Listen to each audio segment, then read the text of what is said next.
노인 얼굴 이미지입니다. 이렇게 나왔습니다. 머리카락이랑 수염 한 가닥 한 가닥이 또렷하게 살아 있습니다. 눈썹도 그렇고요. 피부의 모공이랑 주름도 훨씬 선명하게 복원이 되어 있습니다. 안녕하세요. 디지클로의 주인장 인장입니다. 이미지를 높은 해상도로 복원해주는 수피어를 소개합니다. 수피어는 낮은 화질의 이미지를 고화질의 이미지로 복원시켜주는 도구입니다. 라지 스케일 AI를 사용해서 이미지를 높은 해상도로 복원시켜주는 도구인데요. 텍스트 드리븐, 즉 프롬프트와 AI를 사용해서 이미지를 복원해주는 도구입니다. 이미지를 복원할 때 이미지의 픽셀을 단순히 더 촘촘하게 만들어주는 것이 아니라 AI가 이게 어떤 이미지인지 인지해서 복원해주기 때문에 훨씬 더 좋은 결과를 만들어줍니다. 수피어의 데모가 있습니다.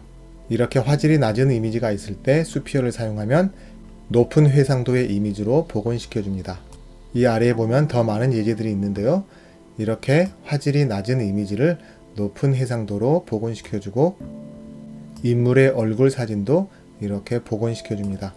이 아래에 보면 더 많은 예제들이 있습니다. 예전에 했던 게임에 이러한 낮은 해상도의 이미지를 복원시켜주면 이렇게 복원이 되고요. 오래된 영화의 장면들도 이렇게 복원해서 높은 해상도의 이미지로 복원시켜줍니다. 수피어는 정말 높은 해상도로 복원시켜주면서 무료로 사용할 수 있는 도구입니다. 이곳에 GitHub으로 가는 링크가 있습니다. 이곳 설명해 보면 수피어를 사용하려면 엄청나게 많은 VRAM이 필요하다고 합니다. 물론 여러 세팅에 따라 필요한 VRAM 양이 많이 줄어듭니다. 잠시 후 설명할 건데요. ComfyUI에서 노드를 사용하면 일반 사용자들도 사용할 수 있습니다. 이곳에 수피어를 설치하고 사용하는 코드가 있는데요. 우리는 ComfyUI에서 사용하는 수피어 노드를 사용할 겁니다. ComfyUI 수피어입니다. 개발자는 카이제이인데요. 이 개발자 기억하시는 분들 계실 겁니다. IC 라이트를 사용해서 이미지에 원하는 빛을 넣어주고 이미지를 만들어주는 영상을 최근에 올렸었는데 이 IC 라이트를 ComfyUI 노드로 개발한 개발자가 바로 이 카이제이입니다. 이 영상을 아직 못 보셨다면 꼭 보시기 바랍니다. 정말 재미있는 걸 배우시게 될 겁니다. 다시 본론으로 돌아와서 아래로 내려보면 필요한 모델을 다운받는 링크가 있습니다. 이곳에서는 구글 드라이브에서 다운받을 수 있습니다. 이곳에 보면 두 개의 모델 파일들이 있습니다. 하나는 Q이고 다른 하나는 F로 되어 있습니다. 이곳 설명에 보면 Q 모델은 기본 모델이고 대부분 결과가 좋게 나옵니다. F 모델은 빛이 조금 약할 때 좋은 결과가 나온다고 합니다. 이 두 개를 다운받습니다. 개당 5기가 정도의 모델입니다. 체크포인트 모델이니까 다른 체크포인트 모델들이 들어있는 폴더에 넣어줍니다. 이곳에 있는 이 파일 안에는 해상도 낮은 이미지들이 들어있습니다. 원하시면 이 파일 안에 있는 이미지를 사용해도 되고 닫고 있는 아무 이미지나 사용하셔도 됩니다.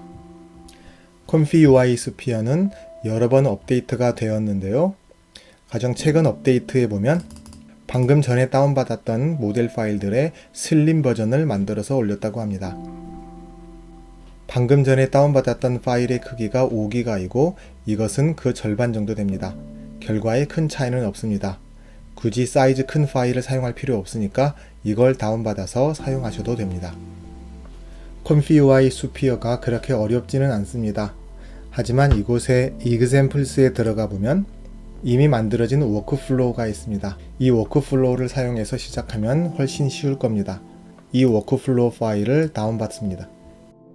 ComfyUI를 시작합니다. 혹시 ComfyUI를 사용해 보신 적이 없거나 익숙하지 않다면 이전에 올린 ComfyUI를 시작합니다 영상 시리즈를 먼저 보시기 바랍니다. 이 영상을 보고 나면 ComfyUI의 기초와 기본을 이해하시게 될 겁니다. 방금 다운받은 워크플로우를 드래그해서 열어줍니다. 이 워크플로우에 들어있는 노드들 중에 아직 설치가 되어 있지 않은 것들이 있으면 이렇게 빨갛게 나옵니다. 매니저에서 Install Missing Custom 노드로 들어갑니다.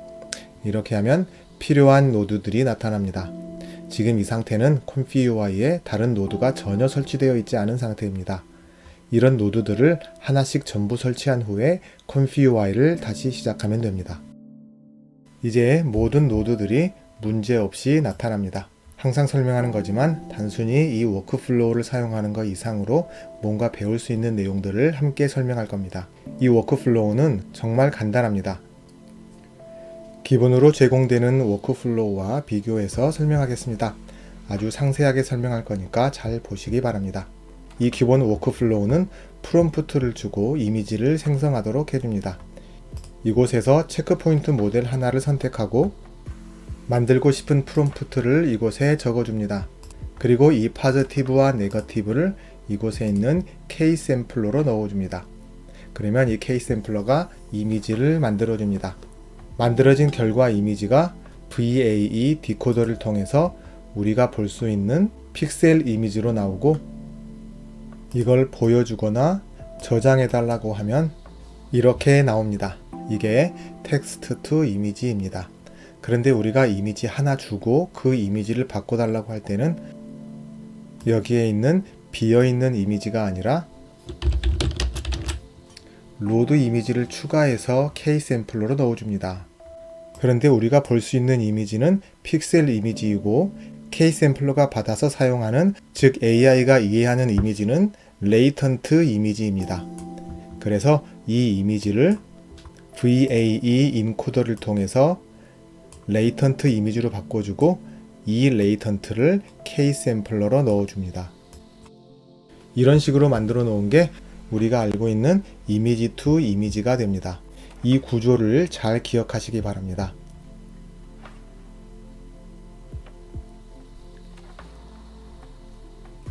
다시 스피어 워크플로우로 갑니다. 방금 전에 봤던 기본 워크플로우와 비슷합니다. 이곳에서 체크포인트 모델을 선택해주고 중간에 보면 스피어 샘플러가 있습니다. 이미지 만들 때는 K샘플러를 사용했었죠. 여기에도 샘플러가 있습니다. 스피어를 사용할 것이니까 스피어 샘플러입니다. 이 샘플러 안으로 해상도 낮은 이미지가 들어가는데요. 이 이미지가 이곳에 있는 샘플러로 들어가게 됩니다. 기억하시죠? 샘플러로 들어가는 이미지를 암호화 시켜주는 인코드가 필요합니다. 그리고 샘플러가 만들어준 이미지를 우리가 볼 수 있는 픽셀 이미지로 바꿔주는 디코드도 필요합니다. 이 디코드는 우리가 볼 수 있는 픽셀 이미지를 만들어주고 이렇게 해서 그 결과 이미지가 이곳에 나오는 겁니다. 전체 구조가 대충 이해 가시죠? 좀 더 자세히 하나씩 설명하겠습니다. 가장 먼저 사용할 체크 포인트를 선택합니다. 한 가지 기억할 것은 스피어는 SDXL 모델만 사용 가능합니다. 여기에서 한 가지 팁을 드리겠습니다. 스피어는 GPU 자원을 많이 필요로 한다고 말씀드렸죠. SDXL보다는 SDXL 라이트닝 모델이 자원을 더 적게 사용합니다. 그래서 많은 경우에 SDXL 라이트닝을 더 선호합니다. 본인의 컴퓨터 사양에 따라서 SDXL을 사용해도 되고 SDXL 라이트닝을 사용해도 됩니다. 저는 우선 SDXL 모델을 먼저 사용해보고 추가 설명이 필요하면 SDXL 라이트닝 모델을 사용하는 경우도 보여드리도록 하겠습니다. 제가 갖고 있는 이 SDXL 모델을 사용하겠습니다. 여러분들도 갖고 계신 SDXL 모델 중에서 이미지 잘 만들어주는 거 아무거나 선택하시면 됩니다. 이게 샘플러로 들어가기 전에 스피어 모델을 거쳐서 들어갑니다. 원하는 모델을 선택합니다.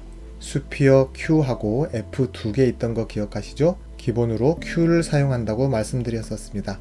그래서 저도 Q를 사용하겠습니다.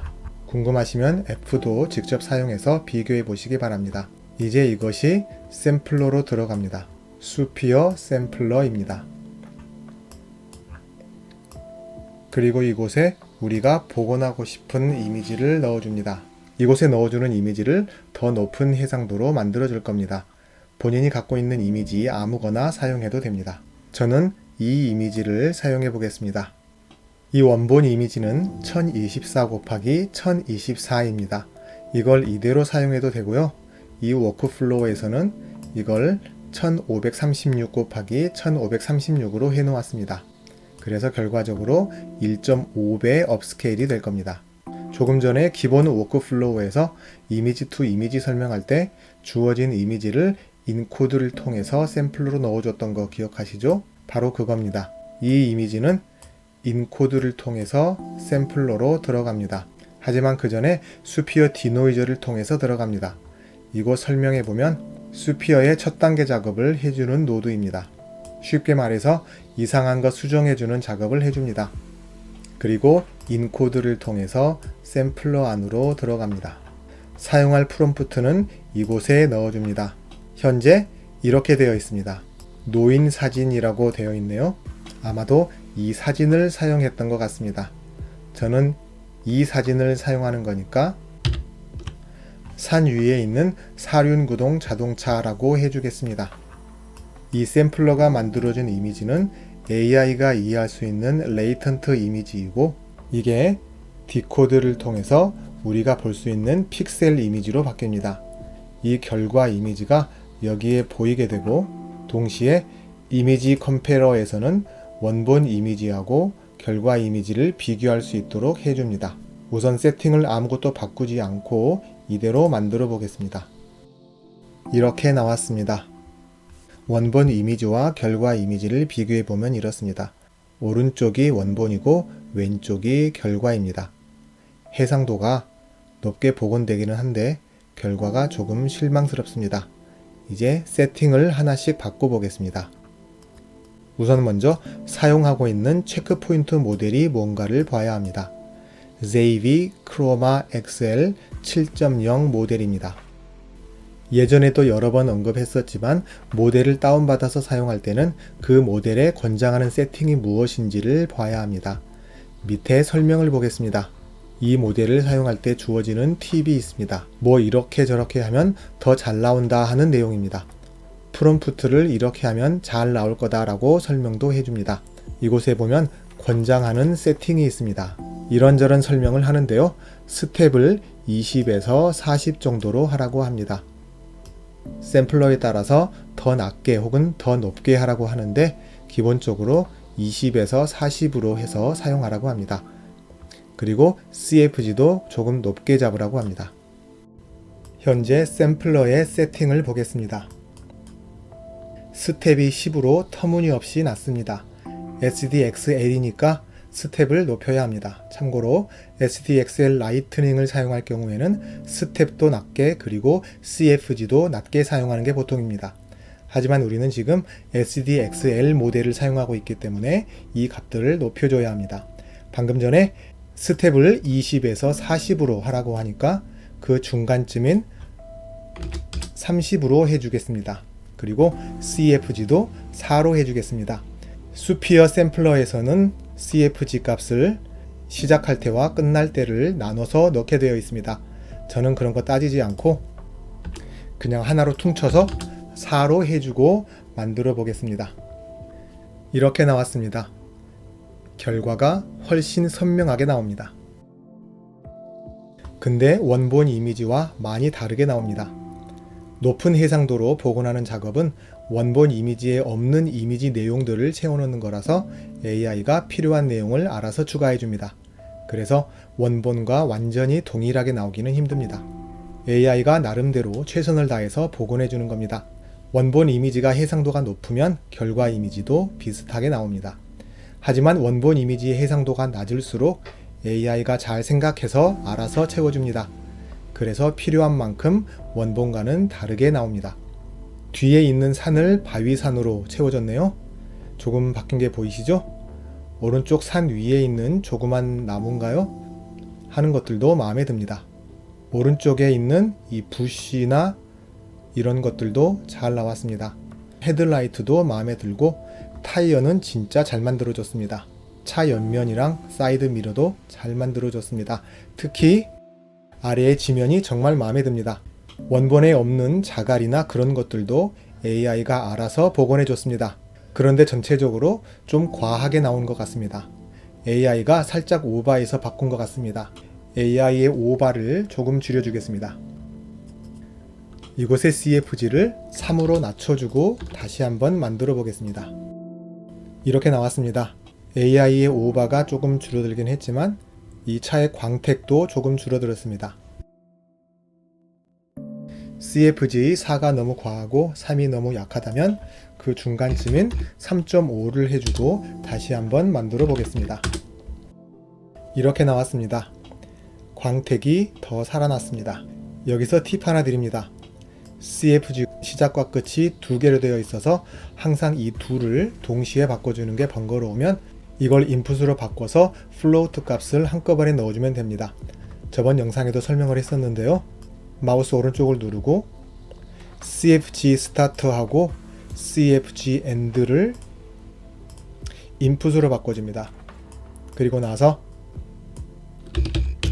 이곳에 프리미티브 플로우트를 넣어주고 이곳에서 우리가 원하는 3.5를 준 다음에 이 값을 CFG 값의 시작과 끝으로 넣어주면 이 값을 바꿀 때마다 CFG의 시작과 끝이 동일한 값으로 바뀝니다. 나중에 이게 뭔가 할 수 있으니까 이곳에 타이틀을 CFG 스케일이라고 하면 나중에 이해하기가 더 쉬울 겁니다. 팁이라고 설명을 해드렸는데 이걸 이렇게 만들어서 넣어주는 것 자체가 더 번거로울 수 있습니다. 여러분 편한 방법으로 사용하시면 됩니다. 이미지의 해상도를 높일 때 단순히 픽셀 정보의 해상도만 높이는 게 아니라 AI가 이 이미지를 이해하고 복원해 줍니다. 프롬프트에 보면 높은 수준의 디테일하게 만들어 달라고 했는데 산 위에 있는 사륜 자동차라고 해주었습니다. AI는 사륜 구동이라는 생각을 하면서 해상도를 높여줍니다. 이제 이 4휠 드라이브를 없애고 그냥 높은 해상도로 만들어 달라고 해보겠습니다. 이렇게 나왔습니다. 4휠 드라이브 어쩌고 하는 정보가 없으니까 AI는 나름대로 픽셀을 선명하게 해줍니다. 하지만 그러한 정보가 없으니까 결과가 별로 좋지 않게 나오는 것 같습니다. 원하는 결과를 위해서는 프롬프트도 잘 활용하는 게 좋습니다. 프롬프트를 다시 원래대로 해놓겠습니다. 4휠 드라이브라고 해줍니다. 이곳에 있는 컬러 매치 노드는 이곳에 들어오는 이미지하고 이곳에 들어오는 타겟의 색상을 맞춰주는 노드입니다. 지금 이걸 보고 계시는 분들 중에 이 get input image라는 거가 어디에서 연결되어서 들어오는지 궁금해 하실 분 계실 겁니다. 이것은 바로 이 원본 이미지에서 나가는 이 이미지입니다.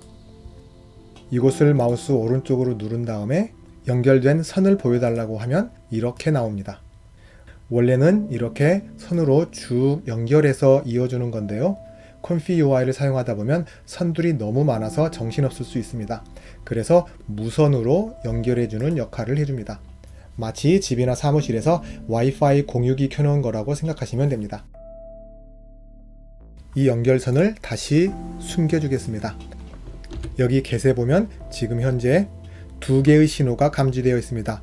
하나는 인풋 이미지이고 다른 하나는 Sphere VAE입니다. 그래서 지금 이 워크플로우에는 이렇게 두 개의 무선 신호가 돌아다니고 있습니다. 지금 현재 인풋 이미지를 선택했기 때문에 바로 이곳에서 나가는 인풋 이미지를 받아주게 됩니다. 이곳에 있는 다른 하나인 Sphere VAE는 바로 여기에서 나가는 VAE입니다. 그래서 이곳에서는 인풋 이미지 신호를 보내고 있고 이곳에서는 Sphere VAE 신호를 보내고 있기 때문에 전체 두 개의 신호가 이 워크플로우 안에 돌아다니게 됩니다. 그래서 여기에서는 인풋 이미지를 받아서 이곳으로 넣어주는 것이고 여기에 있는 이 get 노드는 Sphere VAE를 받아서 이 노드로 넣어줍니다. 설명을 위해서 이번에는 셋을 추가해서 마스크를 송출해 보겠습니다. 이곳에 셋을 만든 다음에 마스크를 연결해 줍니다. 이렇게 하면 셋 마스크라고 이름이 자동으로 바뀝니다. 물론 원하는 다른 이름으로 해줄 수 있습니다.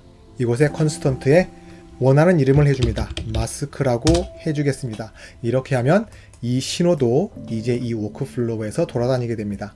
다시 get으로 가서 이곳을 눌러보면 이제 이렇게 세 개의 신호가 감지됩니다. 이곳에서 인풋 이미지를 선택하면 우리가 주어진 이 원본 이미지를 받게 되는 것이고 SUPIR VAE를 선택하면 이 신호를 받게 되는 것입니다. 그리고 이곳에 마스크를 선택하면 방금 전에 새로 만들었던 이 신호를 받게 됩니다. 집에 컴퓨터가 많아요? 각각 컴퓨터로 인터넷 사용하려면 예전에는 이렇게 연결했겠죠? 이제 와이파이 공유기가 있으면 무선으로 인터넷이 가능하니까 이 선들이 없어질 겁니다. 아주 깔끔합니다. 만약에 와이파이 송출 신호가 여러 개 있으면 그 중에 사용하고 싶은 와이파이 인터넷 신호 하나 선택해서 인터넷을 사용하면 됩니다. 바로 이런 식으로 컴퓨와이에서도 선으로 모든 것을 다 연결하면 선들이 너무 많아지니까 굉장히 복잡해질 겁니다. 특히 서로 멀리 있는 노드들은 직접 선으로 연결하지 말고 무선으로 연결해서 사용할 수 있습니다. 그래서 이건 무선 송출기, 그리고 여기에 있는 이것들은 무선 수신기라고 보시면 됩니다. 무선 송출 신호가 여러 개일 때 수신하는 곳에서 어떤 신호를 받을 것인지를 선택해서 사용하면 연결됩니다. 직접 선으로 연결하든 무선으로 신호 받아서 연결하든 결과적으로는 동일합니다. 이것도 유용한 팁이니까 기억해 두시기 바랍니다. 이 노드를 삭제하겠습니다. 수피어는 단순히 픽셀만 복원하는 것을 넘어서 무엇을 복원하는지 이해하고 복원하도록 AI를 사용한다고 했었죠. 프롬프트에 옐로우라고 해주겠습니다. 이렇게 나왔습니다. 프롬프트에 옐로우, 노란색을 넣어주니까 노란색 4휠 드라이브 자동차가 나왔습니다. 프롬프트도 잘 활용해 보시기 바랍니다. 이곳에 컨트롤 스케일이 있는데요. 이 값을 낮추면 그만큼 원본 이미지와 다른 결과가 나옵니다. AI가 더 많은 변형을 적용해 줍니다. 지금 현재 이 시작과 끝의 값을 1.0 그리고 1로 해주면 가급적 원본과 비슷하게 만들어 주려고 할 겁니다. 물론 원본 이미지의 해상도가 높을수록 AI가 추가로 넣어주는 내용이 그만큼 적을 거니까 결과 이미지와 많이 비슷하게 나오긴 합니다. 이곳에 옐로우를 다시 지운 상태에서 다시 만들어 보겠습니다. 컨트롤 스케일이 1.0일 때 이렇게 나옵니다. 이번에는 과감하게 이 값을 0.5로 하고 만들어 보겠습니다. 이렇게 나왔습니다. 완전히 다른 결과를 만들어 줍니다. 컨트롤 스케일을 낮게 할수록 AI가 원하는 대로 원본 이미지와 다른 이미지를 만들어 줍니다. 수피어를 사용할 때는 GPU 메모리를 많이 사용한다고 설명해 드렸죠. 이제 VRAM 사용량을 줄일 수 있는 팁을 알려드리겠습니다. 가장 먼저 해볼 수 있는 건 체크포인트의 SDXL 라이트닝 모델을 사용하는 겁니다. SDXL보다는 상대적으로 자원 소비량이 낮기 때문에 라이팅을 사용하는 경우가 많습니다. 그리고 라이팅 모델의 특성상 이미지 생성 속도도 훨씬 빠릅니다. SDXL 라이트닝 모델을 선택하겠습니다. 저는 이 라이트닝 모델을 사용하겠습니다. Juggernaut XL V9 라이트닝 모델입니다. 지금 이 상태에서 바로 실행을 하면 결과 이미지가 너무 과하게 나올 겁니다. 우선 먼저 방금 전에 스케일 값을 0.5로 해줬습니다. 이것을 다시 1로 해주겠습니다. 이렇게 하고 바로 이미지를 만들어 보겠습니다. 이렇게 나왔습니다. 보이는 것처럼 결과 이미지가 너무 강하게 나왔습니다. 라이트닝 모델하고 터보 모델, 이런 모델에 관해서 다른 영상에서 이미 설명했었는데요. 라이트닝 모델을 사용할 때는 스텝을 낮게 잡아주고 CFG도 낮게 잡아줘야 합니다. 그런데 우리는 지금까지 SDXL 모델을 사용했기 때문에 그에 맞게 스텝과 CFG를 높게 했었습니다. 이제 이걸 라이트닝에 맞춰서 낮춰주겠습니다. 스텝을 10으로 해주고 CFG를 2로 낮춰주겠습니다. 이렇게 하고 다시 만들어 보겠습니다. 이렇게 나왔습니다. 원본과 비교해보면 해상도가 높게 나오기는 했는데 약간 블러하게 나옵니다. 여기서 또 질문 들어갑니다. 이거 어떻게 하면 조금 더 선명하게 만들 수 있을까요? 이미 설명했습니다. 컨트롤 스케일을 낮추면 AI가 알아서 바꿔준다고 했었죠? 그래서 이걸 1.0에서 0.9로 낮춰서 만들어 보겠습니다. 이렇게 하면 AI가 알아서 잘 생각해서 필요한 변화를 해줄 겁니다. 이렇게 나왔습니다. 선명하게 잘 나왔습니다. 혹시 모르니까 이번에는 0.8로 조금 더 낮춰서 만들어 보겠습니다. 이렇게 나왔습니다. 여러분들도 직접 숫자를 변경해 가면서 만들어 보시고 마음에 드는 걸 선택하시면 됩니다. SDXL보다는 라이트닝 모델이 생성 속도도 더 빠르니까 라이트닝 모델 사용을 권장해 드립니다. 수피어 모델 중에 Q 모델을 사용 중인데요. 영상 초반에 파일 크기가 절반인 FP16도 있다고 설명했었죠. 이걸 사용하면 메모리 사용량을 줄일 수 있습니다. 이게 VRAM 사용에도 영향을 주는 건지는 저도 잘 모르겠습니다. 아무튼 본인의 컴퓨터가 수피어를 감당하지 못하는 것 같으면 FP16이 더 작은 파일이니까 이걸 사용해 보는 것도 좋을 것 같습니다. 여기에 보면 FP8을 사용하는 옵션이 있습니다. 여기 설명해 보면 VRAM 사용량을 아주 많이 줄여준다고 합니다. 하지만 결과가 살짝 안 좋게 나온답니다. 자신의 컴퓨터의 그래픽 메모리 VRAM이 약해서 수피어 사용이 어렵다면 이걸 선택해 보시기 바랍니다. 여기 보면 하이 VRAM을 사용할 것인지를 선택하는 곳이 있습니다. 이걸 선택하면 더 많은 VRAM을 사용할 거기 때문에 본인의 GPU가 약하다면 이게 뭔지 상관없이 무조건 당연히 이걸 사용하면 안 되겠죠? 설명해 보면 모델 로딩 속도가 더 빨라진다고 합니다. 이 원본 이미지 사이즈는 1024 곱하기 1024입니다. 현재 이걸 1536 곱하기 1536으로 조금 키워서 만들도록 해두었는데요.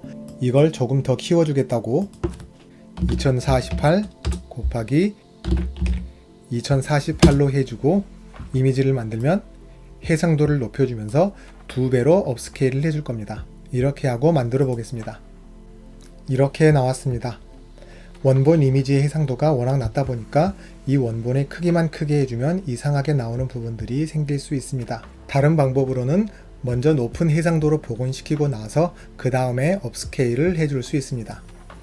이미지 크기를 다시 1536으로 복원을 한 후에 1536으로 해준 다음에 최종적으로 만들어진 이미지를 업스케일 해주면 됩니다. 업스케일 이미지 유징 모델을 추가해 줍니다. 이곳에 사용할 모델을 선택합니다. 저는 기본으로 주어진 4X 울트라 샤프 모델을 사용하겠습니다. 여러분이 갖고 있는 업스케일 모델 아무거나 사용해 보시기 바랍니다. 이 모델은 이미지를 4배로 업스케일 해주는 모델입니다.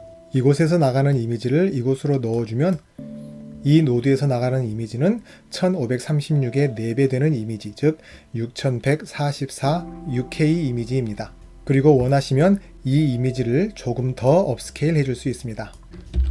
업스케일 이미지 바이 노드를 추가합니다. 이 이미지를 이곳에 넣어주고 다시 한번 2배로 이미지를 업스케일 해줄 겁니다. 업스케일 메소드는 랑크조스를 선택합니다. 이걸 선택하는 이유는 여기 처음에 이곳에서 동일한 메소드를 선택하기 때문에 저도 이곳에 똑같이 해주겠습니다. 원하시면 다른 걸 선택해서 생성해 보시기 바랍니다. 이렇게 만들어진 이미지는 12288, 즉 12K 이미지가 나오게 됩니다. 이 이미지를 저장하면 파일 크기도 꽤 클 겁니다. 이것을 이미지 저장으로 해주겠습니다. 이렇게 하고 실행을 하면 가장 최종적으로 만들어진 이 커다란 이미지가 저장됩니다. 이렇게 만들어졌습니다. 이미지 해상도 사이즈는 12288 곱하기 12288 픽셀, 즉 12K이고 이 이미지의 파일 크기가 147메가입니다. 이미지 파일 하나로는 정말 큰 파일입니다. 다른 이미지도 사용해 보겠습니다. 노인 얼굴 이미지입니다. 이 원본 이미지 사이즈는 685 곱하기 685 픽셀입니다. 조금 작은 이미지입니다. 이 원본 이미지를 1024 곱하기 1024로 해주고 복원해 보겠습니다. 방금 전에 만들었던 이 뒤에 12배로 업스케일 해주는 이거는 시간이 많이 걸리는 거니까 잠시 사용하지 않겠습니다. 프롬프트에 현재 4휠 드라이브 자동차라고 되어 있는데요. 이제는 4휠 드라이브 자동차가 아니라 노인입니다. 그래서 올드맨이라고 해주겠습니다. 원본 이미지 안에 이미지 정보가 뚜렷하게 들어있는 경우에는 프롬프트를 정확하게 해주지 않아도 결과가 잘 나오는 것 같습니다. 하지만 저는 명확하게 이곳에 올드맨이라고 해주겠습니다. 이렇게 하고 이미지를 만들어 봅니다. 이렇게 나왔습니다. 두 이미지를 비교해 보면 복원된 결과를 쉽게 볼 수 있습니다. 주름과 피부가 더 깔끔하게 복원되어 있습니다. 눈썹에서도 볼 수 있고요. 콧등의 피부도 더 선명합니다. 수염도 더 디테일하게 복원이 되었습니다. 머리카락도 훨씬 더 좋아졌습니다. 이렇게 만들어진 이미지는 1024 곱하기 1024로 조금 확대된 이미지입니다. 이번에는 업스케일 모델을 수피어 전에 넣어주겠습니다. 업스케일 이미지 유징 모델을 선택합니다. 업스케일 모델에는 똑같이 4X 울트라 샤프를 사용하겠습니다. 이제 이곳에 있는 원본 이미지를 업스케일 노드로 넣어줍니다. 이 모델은 이미지를 4배로 확대하는 것이기 때문에 이곳에서 나가는 이미지는 685 곱하기 4, 즉 2740 곱하기 2740 이미지로 커질 텐데요. 일단 이것을 이곳으로 넣어주겠습니다. 이렇게 4배로 커진 이미지를 조금 줄여서 2048 곱하기 2048로 약간 낮춰주겠습니다. 이게 무슨 법칙이 있는 건 아니고요. 너무 큰 이미지를 수피어에 넣어주면 VRAM 사용량이 엄청나게 올라갑니다. 기억하시죠? 수피어 자체가 VRAM을 많이 잡아먹습니다. 그 점을 감안하고 자신의 컴퓨터가 감당할 수 있는 이미지 크기를 수피어에 넣어주면 됩니다. 이렇게 하고 나면 결과적으로 이미지 해상도가 복원되어서 나오는 2048 곱하기 2048 이미지가 만들어질 겁니다. 이렇게 나왔습니다. 머리카락이랑 수염 한 가닥 한 가닥이 훨씬 더 또렷하게 살아 있습니다. 눈썹도 그렇고요. 피부의 모공이랑 주름도 훨씬 선명하게 복원이 되어 있습니다. 결과가 정말 마음에 듭니다. 이 이미지의 사이즈는 2048 곱하기 2048입니다. 이 결과를 더 크게 업스케일 할 수 있습니다. 마지막 부분에 있는 이걸 다시 활성화시켜주고 실행하면 이번에는 16384, 즉 16K 이미지가 나옵니다. 원하시면 이보다 훨씬 더 크게 업스케일도 가능합니다. 물론 본인의 GPU가 감당할 수 있을 만큼만 가능합니다. 직접 만들어 봤는데요. 이미지 파일 하나의 크기가 거의 300메가가 됩니다. 본인의 GPU가 감당할 수 있을 만큼 직접 해보시기 바랍니다. 이쯤 되면 이제 원하는 이미지 이거저거 마음껏 해보고 싶을 겁니다. 정말 시간 가는 줄 모르고 재밌게 이미지 복원을 하게 될 겁니다. 수피어를 사용해서 영상의 해상도도 높일 수 있고 결과적으로 영상의 화질을 높게 복원시켜 줄 수 있습니다. 생각해 볼 수 있는 가장 쉬운 방법 중에 하나는 영상에 들어있는 프레임 이미지를 배치 프로세스를 사용해서 하나씩 전부 높은 해상도로 복원해주고 원하면 프레임 이미지 사이즈도 업스케일 해주는 방법입니다. 잘 생각해 보시면 그리 어렵지 않게 만들 수 있습니다. 혹시 다음에 기회가 되면 이 방법도 설명하도록 하겠습니다.